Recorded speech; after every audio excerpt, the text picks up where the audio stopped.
Pessoal, boa tarde. Hoje a nossa aula vai dar continuidade aqui no capítulo 5 sobre a vida celular.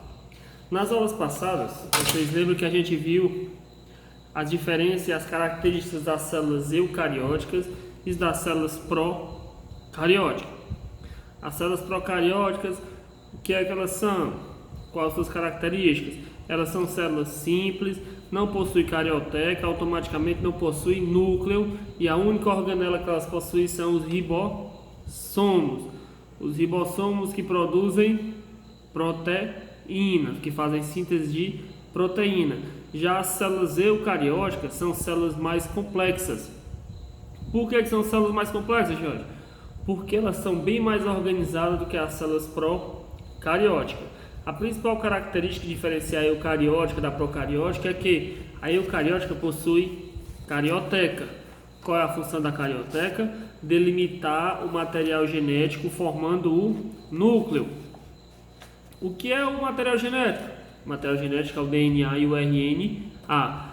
Já a célula procariótica, por não ter núcleo, ela não tem material genético? Tem sim. Só que diferente da eucariótica, na procariótica o material genético fica disperso dentro do citoplasma. Citoplasma é a região da célula que se encontram as organelas. No caso da célula procariótica, ela no citoplasma vai possuir apenas uma única organela, que é o ribossomo, que faz a síntese de proteína. Já na célula eucariótica, dentro desse citoplasma vai ter uma quantidade bem grande de organelas em relação à célula procariótica. E essas organelas, a função delas é fazer com que a célula funcione.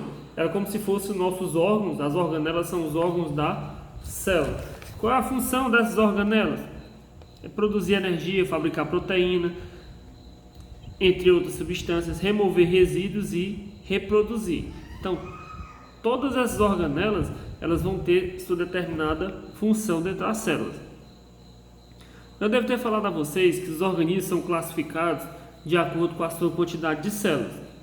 Existem os seres que não possuem nenhuma célula, que são os acelulares. Qual é esse ser que é considerado acelular? São os vírus, são seres vivos que não possuem nenhuma célula. São o único ser que não possui célula que é considerado ser vivo, são os vírus. Os seres unicelulares são os seres que possuem apenas uma única célula. E os seres pluricelulares são os seres que possuem mais de uma célula, que no caso são os seres vivos que possuem células eucarióticas. Cada célula do nosso organismo vai desempenhar uma função. E cada célula vai ser destinada àquela determinada função. A célula que é determinada para a função A jamais irá fazer a função B. E a célula que é determinada para a função B jamais irá fazer a função A. Então elas desempenham desde atividades mais simples até atividades mais complexas dentro do nosso organismo. Aí vocês vão perguntar, mas aí, Jorge, como é que essas células vão se diferenciar uma da outra? Já que cada célula tem sua especificidade. O que é especificidade? É específico para uma determinada reação. Essas células vão se diferenciar a partir de quê? Seu formato, tamanho e função. Cada célula vai ter o seu formato específico, o seu tamanho específico e a sua função específica.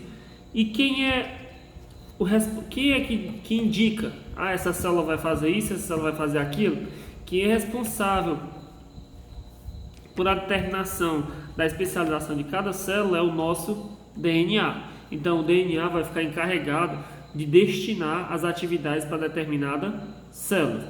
As células que têm o DNA para desempenhar a função B jamais irão desempenhar a função A. As células que têm o DNA para desempenhar a função A jamais irão desempenhar a função B. Todas as células especializadas, elas vão funcionar em conjunto com as outras, porque no nosso organismo não funciona só uma célula, várias células desempenham a mesma função e elas funcionam em conjunto. Quando essas células estão funcionando adequadamente, todo o nosso organismo funciona adequadamente.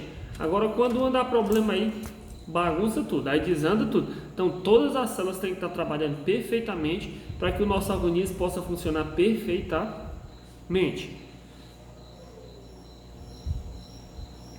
E assim, dentro do nosso organismo, a quantidade de células, não sei nem dizer o número exato, porque acho que não dá para dizer, deve ter só uma noção. Aqui a gente vai ver na página 91, pessoal, alguns tipos de células eucarióticas do nosso organismo e a sua função. É o caso dos neurônios, os glóbulos vermelhos, as células que revestem o intestino delgado e as células musculares esqueléticas. Ou seja, todas as 4 são células, não são? Todas as 4 possuem tamanho e formato diferente, não possui? E todas as 4 não possuem funções diferentes? Se vocês verem, os neurônios são células do nosso sistema nervoso, que a gente vai ver mais na frente detalhadamente, com esses alongamentos que eles possuem, eles se ligam uns aos outros. E nesses alongamentos que eles se ligam uns aos outros, eles vão transmitindo um para o outro os estímulos nervosos. A gente vai ver isso mais detalhadamente mais na frente. Mas aqui é só para vocês entenderem como essas 4 células são todas células, mas possuem tamanho, formato e função diferente. Já o glóbulo vermelho, qual é a função? Os glóbulos vermelhos são células? São células eucarióticas? São, mas o tamanho, a função dela é igual ao do neurônio? Não, são diferentes. Por quê? Porque o neurônio ele vai transmitir impulsos nervosos e os glóbulos vermelhos, pessoal, eles participam da composição do sangue. O que é que os glóbulos vermelhos vão fazer? Os glóbulos vermelhos vão transportar oxigênio por todo o nosso organismo. Então, quando reduz a quantidade de glóbulos vermelhos no nosso organismo, reduz a distribuição de oxigênio.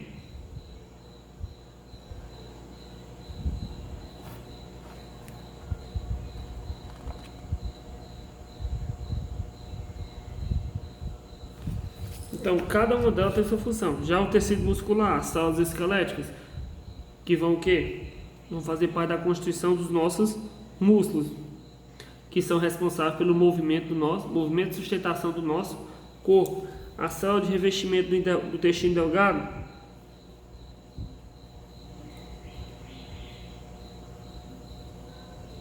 elas vão servir como absorção. Ao redor do nosso intestino vai ser composto por todas essas células. E qual é a função dela? É retirar os nutrientes do nosso alimento. Quando a gente ingere qualquer tipo de alimento, a gente tem que mastigar o máximo possível, porque quanto maior a superfície de contato do alimento com essas células do intestino, maior vai ser a absorção de nutrientes. Se eu engulo um pedaço de pão inteiro, a superfície de contato da minha mão aqui no caso, com as células do intestino delgado, vai ser grande? Ou se ela fosse assim, a superfície de contato vai ser maior? Então, quanto mais você mastigar o alimento, mais nutrientes vai ser retirado para o seu organismo. Por quê? Porque aumenta a superfície de contato. Vai aumentar o contato do alimento com as células que revestem o intestino delgado. E elas que retiram os nutrientes de lá. Então, vocês viram aqui que esses 4 tipos, todos são células, mas possuem tamanho, formato e função diferente do nosso organismo. Se as células do neurônio pararem de funcionar, nosso organismo todo vai ter problema. Se os glóbulos vermelhos pararem de existir no nosso organismo, não funcionarem direito, o que é que vai acontecer? Vai faltar oxigênio no nosso organismo. Se a célula do tecido muscular não funcionar corretamente, vai acontecer o que? Vai haver problemas musculares. Se as células do intestino delgado parar de funcionar, o que é que vai acontecer? Nosso organismo vai ter dificuldade de absorver os nutrientes. Então, os tipos celulares especializados, cada célula no nosso organismo vai ter sua função determinada. Vai ter seu tamanho e sua função determinada. Vai ter o tamanho, forma e função determinada. Quem determina essa função de cada célula, a função de cada célula vai ser determinada pelo nosso DNA. Então, o DNA é responsável por destinar a função de cada célula. E essas células têm que trabalhar em conjunto, porque se uma não estiver funcionando corretamente, as outras também não irão funcionar corretamente.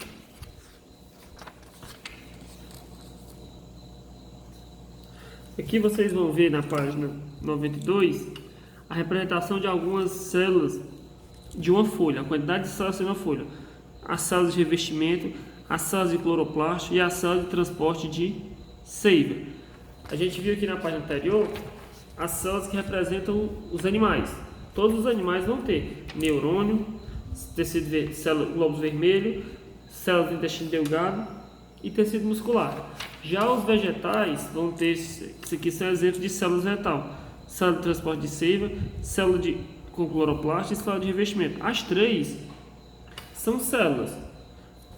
Todos vocês são células, mas vocês olharem, vão ter função, formato e vão ter tamanho, função e formato diferente. Cada uma se diferencia da outra no seu tamanho, no seu formato e na sua